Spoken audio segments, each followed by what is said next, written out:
اعوذ باللہ من الشیطان الرجیم، بسم اللہ الرحمن الرحیم۔ تیسری جنگ عظیم جس کے متعلق میں بھی سنتا آیا ہوں، آپ بھی سنتے آئے ہیں اور آئے دن تک علماء اسلام گفتگو کرتے ہیں تیسری جنگ عظیم کے متعلق، اور احادیث مبارکہ میں بھی اس کا ذکر موجود ہے۔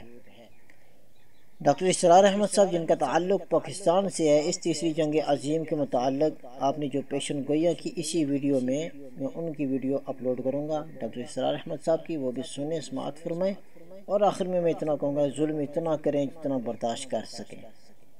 ایک وہ وقت آئے گا، ہمیں اس وقت کا انتظار ہے، وہ وقت بھی آئے گا، ضرور آئے گا، کیونکہ میرے نبی نے فرمایا ہے وہ وقت آئے گا جب پہاڑ اور درختوں کے پیچھے جب یہودی چھپیں گے تو وہ پہاڑ اور درخت پکار کر کہیں گے، اے بندہ خدا میرے پیچھے یہودی چھپاوے سے قتل کر۔ وہ وقت بھی آئے گا، آج تم جتنا مرضی ظلم ڈھال ہو رہا، لیکن ظلم اتنا کرو جتنا تم برداشت کر سکو۔ آئیں مل کر ڈاکٹر اسرار احمد صاحب کی گفتگو اس حوالے سے، اسرائیل اور فلسطین کی جو لڑائی ہے یہ کون سا رخ آگے اختیار کرے گی، آپ کیا گفتگو کرتے ہیں، توجہ سے سماعت فرمائیں۔ یہاں سے فوجیں چلیں گی، سیاہ علم برآمد ہوں گے اور کوئی طاقت انہیں روک نہ سکے گی، ان کا منہ پھیر نہ سکے گی، یہاں تک کہ وہ ایلیا حضور کے زمانے میں یروشلم کا نام تھا، یہاں تک کہ ایلیا میں جا کر نصب ہوتا ہے۔ گویا کہ یہ جو ہمارے ہاتھ سے نکلا ہے قبضے سے، پہلے بھی عربوں کے ہاتھوں سے نکلا تھا بیت المقدس، یروشلم، عرب واپس نہیں لے سکے تھے، کرد خون صلاح الدین ایوبی اس نے واپس لیا، عربوں میں دم نہیں رہا تھا، عیاشیوں کی وجہ سے کھوکھلے ہو چکے تھے۔ میں تجھ کو بتاتا ہوں تقدیر امم کیا ہے، شمشیر و ثنا اول، طاؤس و رباب آخر۔ یہی وجہ ہے کہ تقریباً 20 صدی کے بعد ان کی حکومت ختم، آشمارا حق موت در خون بارد برزمین بر زوال ملک مستعصم امیر المومنین۔ یہ ہوا کہ نہیں ہوا؟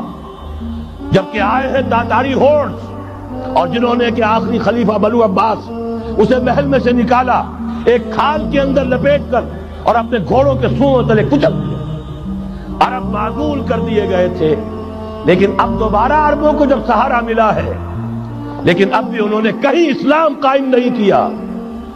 کوئی روس کا غلام رہا، کوئی امریکہ کا غلام رہا، کسی نے اس کا ساتھ دیا، کسی نے اس کا ساتھ دیا۔ تہذیب ہے تو مغربی، تمدن ہے تو مغربی، وضع میں تم ہو نصارہ تو تمدن میں ہنود، یہ مسلمان ہیں جنہیں دیکھ کے شرمائے یہود۔ یہی معاملہ جب ان کا ہوا تو اب اللہ تعالیٰ کی طرف سے ان کے اوپر وہ عذاب کی بھٹی گرم ہونے والی ہے، لیکن اس کے بعد پھر یہاں سے جائیں گے وہ جو ان کی مدد کریں گے، اور یہ ایلیا کو واپس لینے والے یہ مشرق سے چلنے والے لشکر ہوں گے۔ یہ اسی علاقے میں جب انقلاب آ جائے گا، یہ علاقہ خراسان اور پاکستان، جب یہاں نظام خلافت قائم ہوگا، یہاں سے اسلام کی توسیع ہوگی، اور یہاں سے جانب مشرق ہند اور جانب مغرب یہ جو یہودیوں کا سیلاب آ رہا ہے، ان دونوں کا مقابلہ کرنے کے لیے انشاءاللہ العزیز، ورنہ یہ اصابتان جو ہے ایک حدیث میں جمع کرنے کی کوئی اور حکمت ہو نہیں سکتی، ورنہ تو ہندوستان پہ کئی لشکر آئے ہیں، لیکن یہ کہ در حقیقت اسی وقت جبکہ عالم عرب میں وہ بھٹی دہکے گی، اسی وقت یہاں انقلاب آ چکا ہوگا۔ ایک طرف یہاں سے مدد کے لیے لشکر جائیں گے کہ جو مسلمان عرب جو ہیں ان کی مدد کریں گے، حضرت مہدی کے جھنڈے تلے لڑیں گے، حضرت مہدی کی حکومت کو مستحکم کریں گے، یؤدعون للمہدی۔ دوسری طرف وہ ہندوستان کی طرف پیش قدمی کریں گے، اور یہیں سے جیسے اس وقت سیلاب نکلا تھا جزیرہ نما عرب سے، ایک داہنی طرف ایک بائیں طرف، ایران، افغانستان، ترکستان، ادھر مصر، لیبیا، الجزائر، مراکش، موریطانیہ، اسی طریقے سے انشاءاللہ اسی علاقے سے اس کا آغاز ہوگا اور بات آگے بڑھے گی۔ تو اصل حاصل کیا ہے؟ یہ ہونا ہے، پچھلے آثار ثابت کر رہے ہیں کہ ہونا ہے، حضور کی احادیث بتا رہی ہے کہ یہی سے ہونا ہے۔ ہوا صرف یہ ہے ہم بھٹک گئے، ہمیں اپنی منزل یاد نہ رہی۔ میں تو بہرحال ان لوگوں میں سے ہوں جنہوں نے نعرے لگائے تھے پاکستان کا مطلب کیا، لا الہ الا اللہ۔ میں سن 46 میں یہاں حبیبیہ ہال میں قائد اعظم نے مسلم اسٹوڈنٹ فیڈریشن کے جس اجلاس کو خطاب کیا تھا، ضلع حصار سے جو 2 ڈیلیگیٹ آئے تھے ان میں سے ایک میں تھا. میں نے بہرحال اس تحریک میں بھی حصہ لیا ہے، ایک ننھے کارکن کی حیثیت سے لیا ہے، پھر حالات کو بدلتے اپنے آنکھوں سے دیکھا ہے. ہم کہاں سے کہاں جا پہنچے ہیں.